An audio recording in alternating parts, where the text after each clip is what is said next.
Epístola de Paulo aos Romanos, capítulo 16, do verso 17 até o verso 20.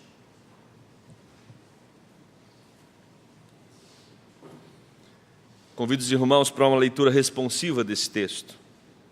Está na página 175 do Novo Testamento, para aqueles que estão nos visitando.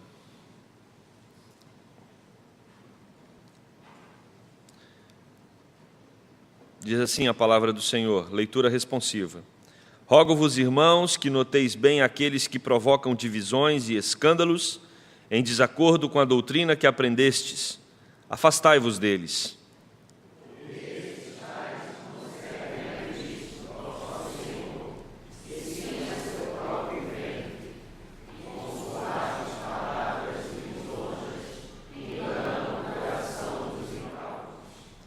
Pois a vossa obediência é conhecida por todos.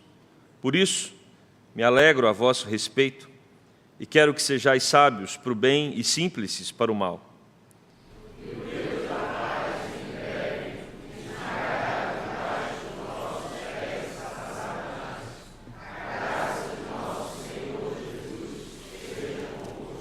Oremos.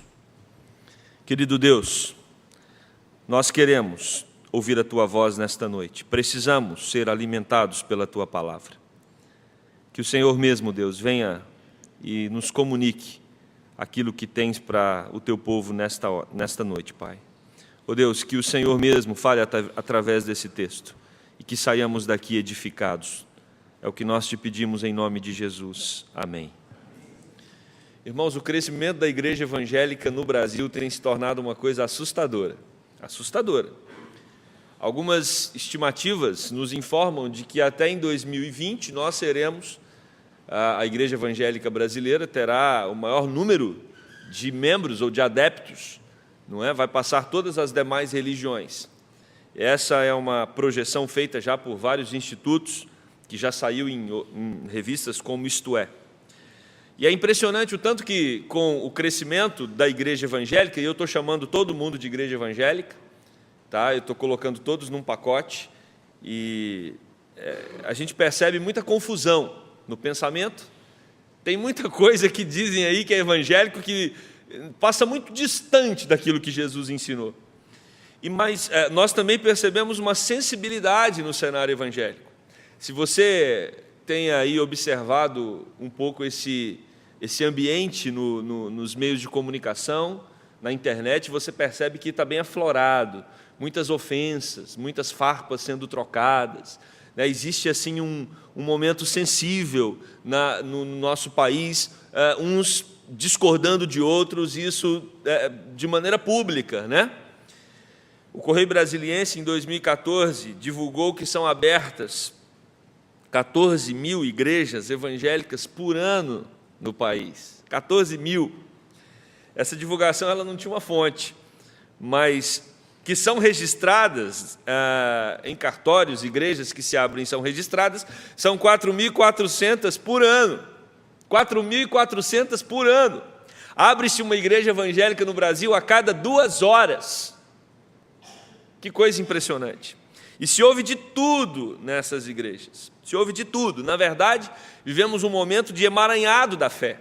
E nesse emaranhado da fé, como Igreja Presbiteriana da Gávea, que completa 50 anos, situada à Rua dos Oitis, 63 e 64, nós nos perguntamos, quem somos nós diante de tantas igrejas que nos cercam?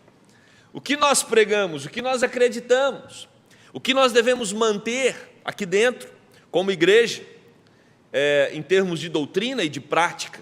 Como devemos, diante de todo esse cenário no nosso país, onde a mídia é tão usada para divulgar, difundir algumas ideias de cristianismo que muitas delas nós discordamos veementemente porque se distanciam da palavra, mas a pergunta é quem somos nós?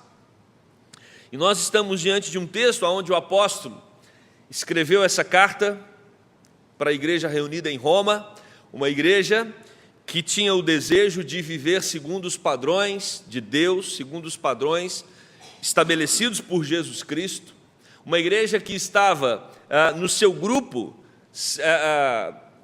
Tinha judeus, tinha gregos, tinha romanos, então uma igreja que poderia ter ali algumas dificuldades de relacionamento, mas o apóstolo Paulo trata, como falamos no domingo passado, que teologia densa com essa igreja. Ele trata de conceitos e conteúdos que levaram aquela igreja a uma reflexão profunda a respeito de elementos que são centrais na fé.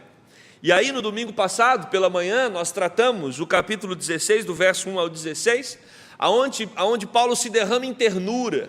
Paulo manda beijo, manda abraço para um monte de gente naquela igreja.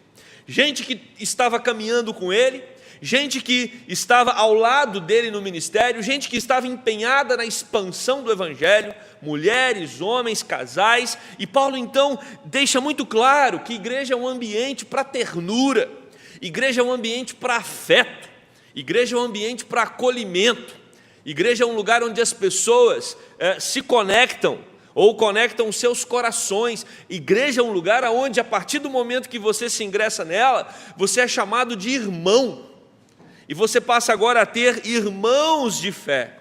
E o apóstolo Paulo vai, ao terminar esse primeiro bloco de saudação, dizer que igreja é um lugar onde nós beijamos uns aos outros, o ósculo santo, porque isso mostra afeição, carinho, amor, ternura.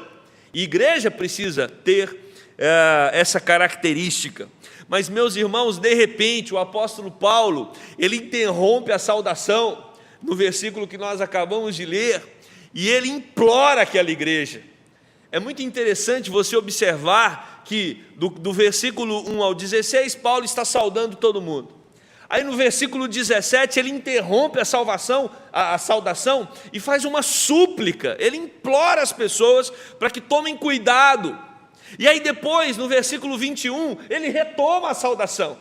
Tanto que alguns comentaristas têm até dificuldade de acreditar que esse texto se encaixa aqui, porque ele vem, Paulo chamando a atenção em relação a pessoas ali dentro daquela igreja, daquela comunidade, que poderiam trazer problemas para o desenvolvimento da fé de outras pessoas.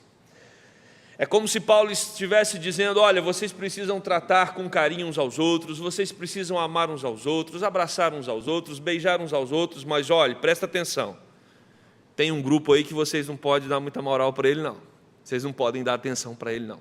E é sobre esse grupo que nós vamos tratar hoje à noite. O apóstolo, ele diz assim, rogo, irmãos, notem bem, essa expressão do versículo 17, Paulo diz: rogo-vos, irmãos, que noteis bem, dá a ideia de fiquem atentos, vigilantes, em alerta. E é sobre isso que eu quero tratar com vocês nesta noite, a vigilância quanto aos ensinos estranhos, as características dos que distorcem o evangelho. As pessoas que distorcem o evangelho, elas têm características em comum, desde a época do apóstolo Paulo, desde o tempo de Jesus. E o texto vai nos dizer que elas estão dentro das igrejas para promover divisões e escândalos. Notamos a cada dia mais, por meio dessa revolução da informação, o quanto muitos indivíduos, eles entram e se utilizam da igreja para promover as suas próprias ideias, para promover aquilo que ele acredita ser verdade, distante da palavra, utiliza um rebanho, utiliza um grupo de pessoas para sua autopromoção. E o apóstolo vai dizer que nós temos que tomar cuidado com qualquer ensino que se propõe a provocar no seio da igreja uma divisão, uma ruptura. A preocupação do apóstolo é com a unidade da igreja. Se nós, como Igreja Presbiteriana da Gávea, com 50 anos, ou Igreja Presbiteriana fundada pelo reformador Calvino, com 500 anos, se nós queremos saber se somos uma igreja saudável ou não, um termômetro para isso é o quanto nós somos unidos, o quanto nós vivemos em amor, porque muitas pessoas entram na igreja para distorcer a unidade dos irmãos, para promover rupturas, e isso estava acontecendo na igreja de Roma. Por isso que o apóstolo, quando ele está tratando a respeito de ternura, de amor, de unidade, de afeto, De repente ele quer deixar claro para a igreja que para que uma igreja permaneça assim, ela precisa estar atenta a qualquer ensinamento que vai contra aos princípios elementares da fé cristã. E naquela época já haviam grupos como os antinomistas, que acreditavam que não era necessário cumprir as leis, não era necessário cumprir os mandamentos, já que Jesus morreu, já que Jesus nos deu a salvação, e essa salvação é de graça e é pela graça, podemos pecar à vontade.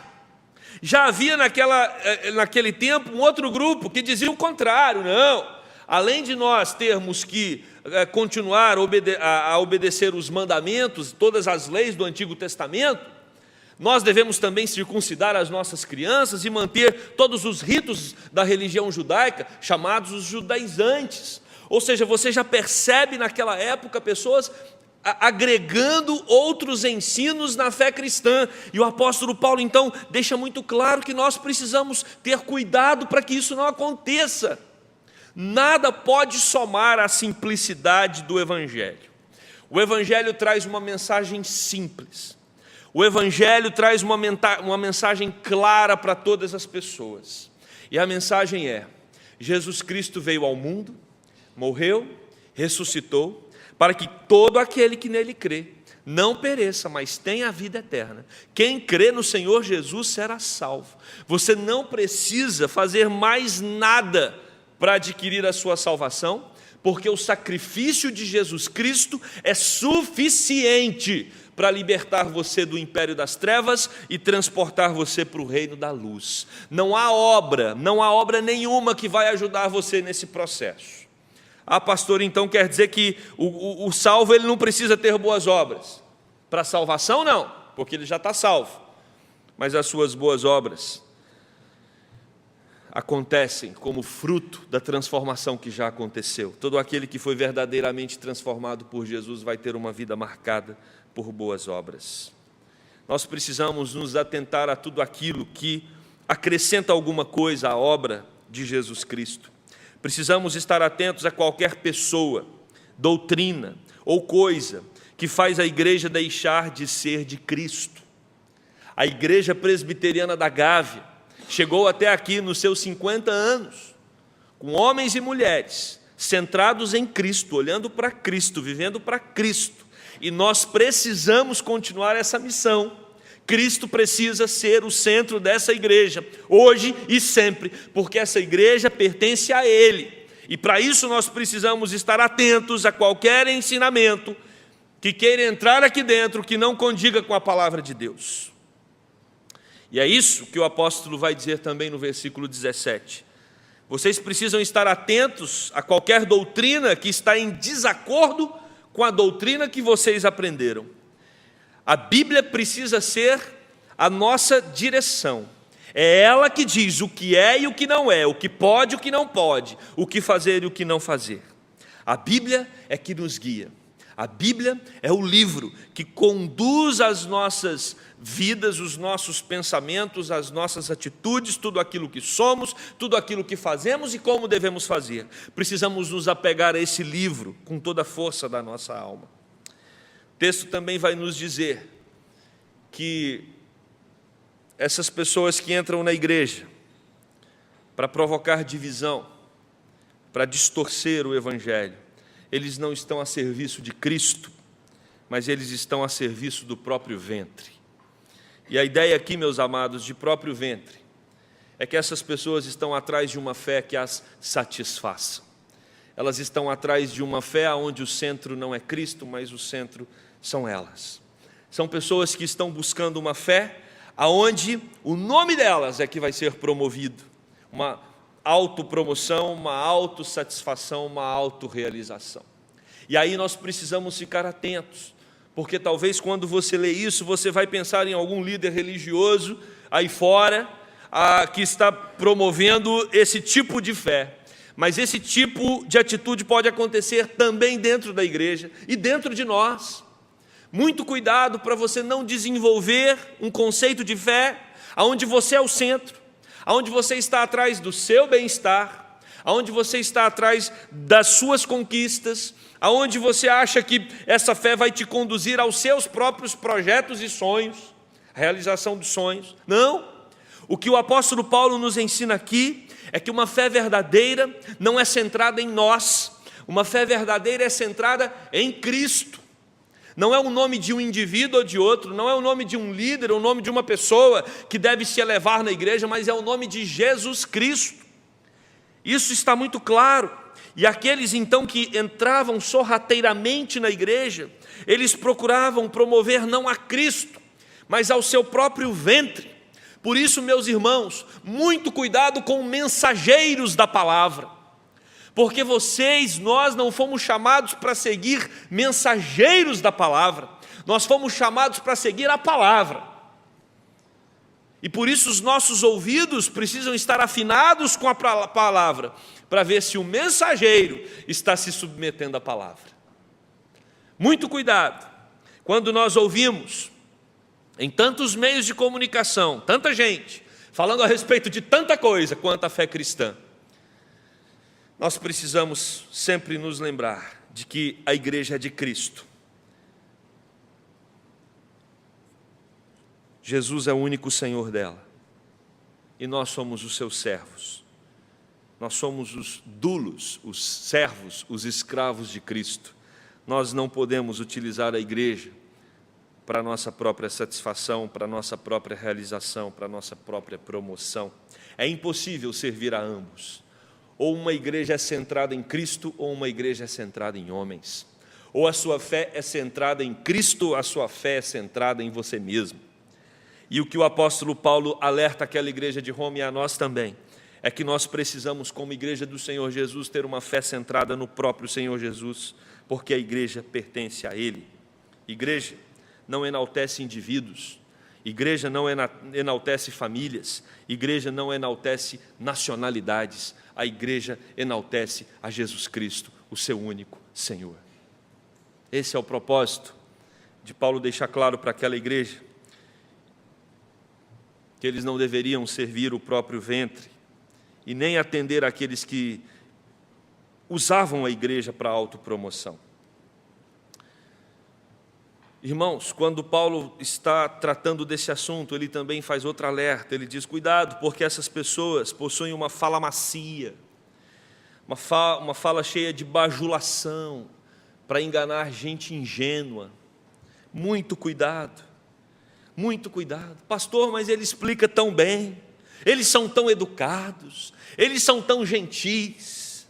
Hendrickson vai comentar esse texto e dizer que nós precisamos estar atentos a trapaceiros polidos, precisamos estar atentos a oradores eloquentes, que às vezes têm o domínio do púlpito, têm o domínio da oratória, mas estão usando isso para distanciar pessoas ingênuas da palavra de Deus. Quando nós lemos o livro de Atos, temos ali um grupo que é identificado como nobres, os crentes de Bereia. Em Atos 17, verso 11, o texto diz, ora, estes de Bereia eram mais nobres do que os de Tessalônica, pois eles receberam a palavra com toda avidez, eles receberam a palavra empolgados, alegres, felizes, mas eles examinavam as Escrituras todos os dias para ver se as coisas eram de fato assim. Queridos irmãos, se nós queremos ter a nobreza dos crentes de Bereia, nós precisamos averiguar se as coisas são de fato assim. De fato assim. Esteja sempre atento, observe o conteúdo, observe a essência, fique ligado nos pressupostos utilizados na formulação dos conceitos. O domínio de oratória não dispensa a análise de conteúdo. Um pregador, um expositor ou alguém que está dirigindo um grupo qualquer, ele não é um bom pregador porque simplesmente tem uma oratória legal. Você precisa se atentar ao conteúdo, aos elementos que estão por detrás daquilo que ele está anunciando. O caminho para identificar uma distorção, medite na palavra. Medite na palavra. Atos 2,42 vai dizer que eles perseveravam na doutrina dos apóstolos. A Bíblia revela com clareza e com segurança a doutrina de Deus. A Bíblia é um livro de Deus para homens, então você tem acesso e você tem condições de entender esse livro. A Bíblia é um livro que tem coerência, de Gênesis a Apocalipse. A Bíblia se encaixa perfeitamente. Ela nos mostra todo um progresso e um processo de Deus em se comunicar com o homem. Através da Bíblia nós nos alimentamos, através da Bíblia nós entendemos o plano completo de Deus para a humanidade, desde a criação até esse povo ser redimido eternamente com Cristo. A Bíblia nos mostra os projetos de Deus, aqueles que são necessários para entendermos e para termos a garantia de que Ele está conosco em todo o processo, em toda a caminhada, em toda a jornada. Fique atento a tudo aquilo que a Bíblia nos revela. Por quê? Porque aqueles que tentam nos confundir, eles também se utilizam da Bíblia, eles também se utilizam da palavra, mas eles pegam textos isolados. Por isso nós precisamos guardar a palavra de Deus na nossa mente, no nosso coração, entender o contexto, entender o propósito específico do texto, entender se aquela passagem é uma narrativa, é uma figura de linguagem, se é uma hipérbole. Nós precisamos estudar a Bíblia com seriedade, e você pode fazer isso. E é claro, a igreja está aqui para te ajudar nesse processo. Os pastores estão aqui para ajudar você nesse processo de aprender a estudar a Bíblia por você mesmo, usando as ferramentas corretas, as ferramentas adequadas para entender o que o texto tem a nos dizer. Mas, meus irmãos, eu me lembro de uma das aulas sobre interpretação bíblica. Deus te deu um elemento que já está em você para entender a Bíblia. Basta você ter bom senso. Bom senso. Bom senso é a principal ferramenta para a interpretação bíblica. A Bíblia não tem incoerência. Um texto não vai se opor a outro texto. Você pode ler com muita tranquilidade e você vai entender o que Deus tem para te falar na Sagrada Escritura. O caminho para identificar uma distorção, medite na palavra. Outro item importante para você identificar uma distorção, lembre-se que não servimos ao nosso ventre, mas servimos ao Senhor. Servimos ao Senhor. Qualquer discurso, qualquer pregação, qualquer atitude precisa enaltecer a glória de Cristo. Importa que Ele cresça e eu diminua. Esse é um elemento central. Se você perceber qualquer pessoa utilizando dos elementos bíblicos para promover a pessoa, a ele mesmo, ou a seita, ou a religião, ou aquilo que ele está iniciando, fique atento. Quem tem que aparecer na igreja é Jesus Cristo. Quem tem que ser enaltecido é Ele. Ele é o Senhor da igreja. Toda honra e toda glória devem ser dadas a Ele. É isso que nos mostra o versículo de número 18. Não podemos utilizar a igreja para o nosso bel prazer e para a nossa autopromoção, para desempenharmos projetos pessoais. Se você quer se tornar alguém atento a essas distorções, desenvolva a obediência. O apóstolo Paulo elogia a igreja de Roma, porque é uma igreja que estava sempre buscando a obediência no Senhor. E obediência implica em santidade e temor. Santidade é quando nós passamos a viver aquilo que Deus estabelece para nós. Quem é o santo?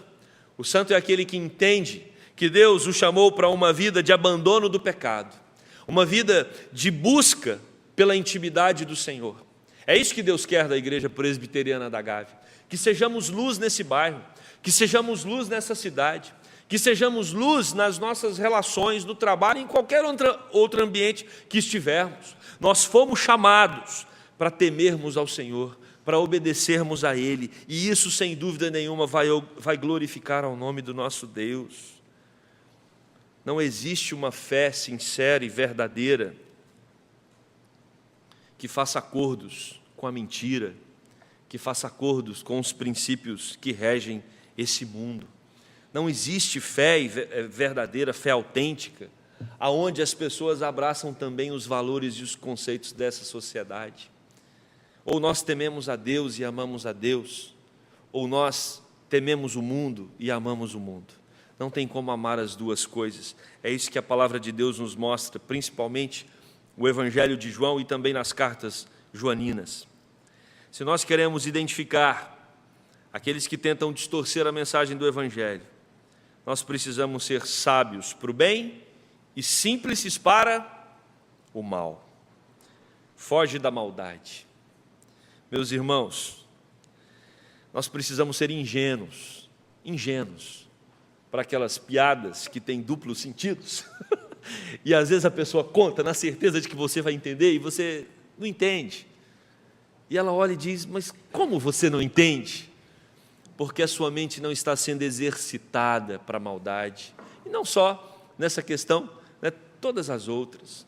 O que a Bíblia nos coloca é que nós devemos ser pessoas atentas para o bem, pessoas aguçadas para cumprir a obra de Cristo, para proclamar o Evangelho, para falar a respeito daquilo que Deus tem feito na nossa vida, na vida do seu povo e na vida e que Deus também pode fazer na vida de outros. Nós somos chamados para nos enchermos da palavra, para nos enchermos dos valores do reino de Deus e não dos conceitos desse mundo. Por isso, o apóstolo Paulo vai dizer que nós devemos ser sábios para o bem, mas ingênuos para as coisas do mal. As coisas do mal não devem nortear os nossos pensamentos, encher as nossas mentes.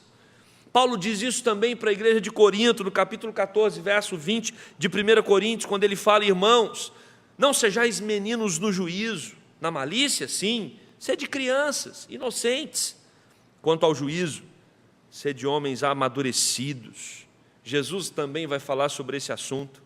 Eis que eu vos envio como ovelhas para o meio de lobos. Sede, portanto, prudentes como as serpentes e simples como as pombas. Precisamos estar atentos.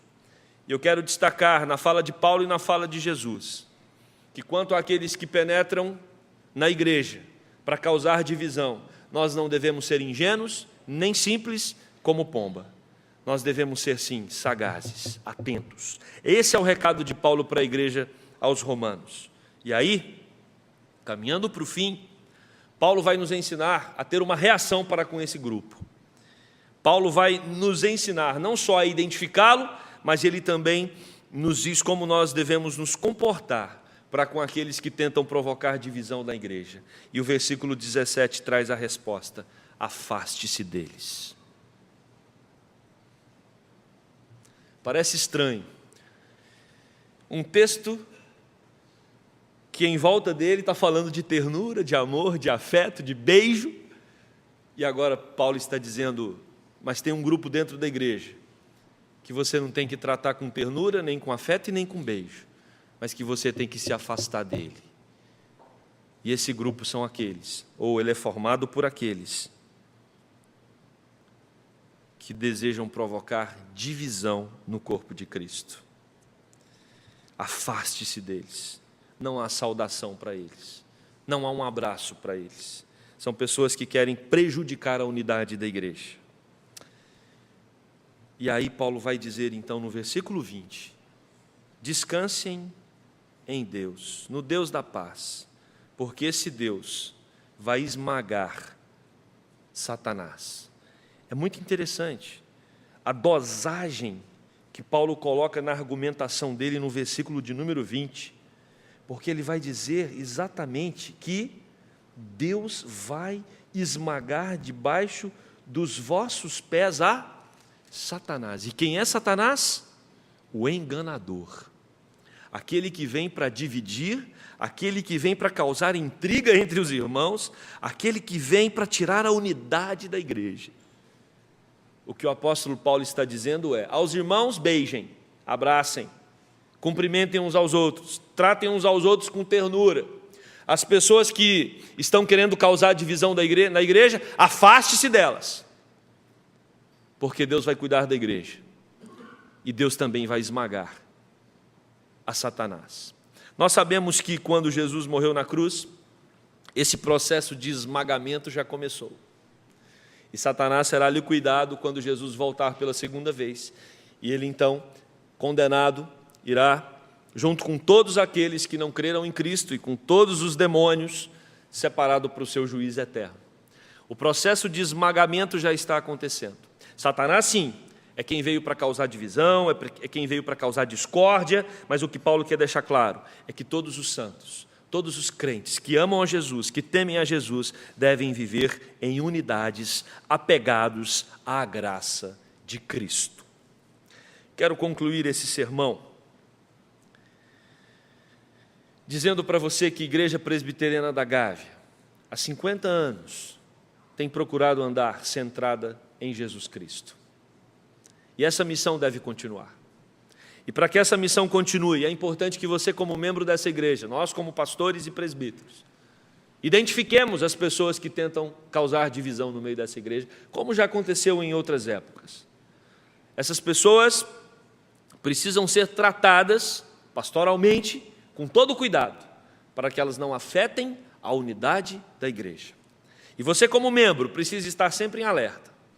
Se você ver qualquer movimento que tem como propósito trazer divisão, discórdia entre os irmãos, aborde imediatamente a situação. E aborte também, saia de perto, afaste-se dessas pessoas, porque essas pessoas não estão a serviço daquele que é o Senhor da igreja. Paulo fala de afeto, Paulo fala de emoção em todo o capítulo. Mas Paulo também fala que nós precisamos usar a razão, precisamos usar o conhecimento que Deus nos deu para identificar aqueles que querem fazer mal à igreja. E aí, meus amados, quando nós ampliamos a lente e observamos a igreja evangélica brasileira, nós também precisamos estar atentos a tudo aquilo que ouvimos, a tudo aquilo que assistimos, para identificarmos se aquilo que estamos absorvendo como conteúdo realmente condiz com a palavra de Deus ou não. Porque se condiz com a palavra de Deus, nós podemos sim nos alimentar, podemos nos encher, mas se não, desligue a sua TV, desligue o seu rádio, distancie-se daquilo, afaste-se daquilo, porque não vai trazer crescimento, nem amadurecimento, nem edificação da sua fé.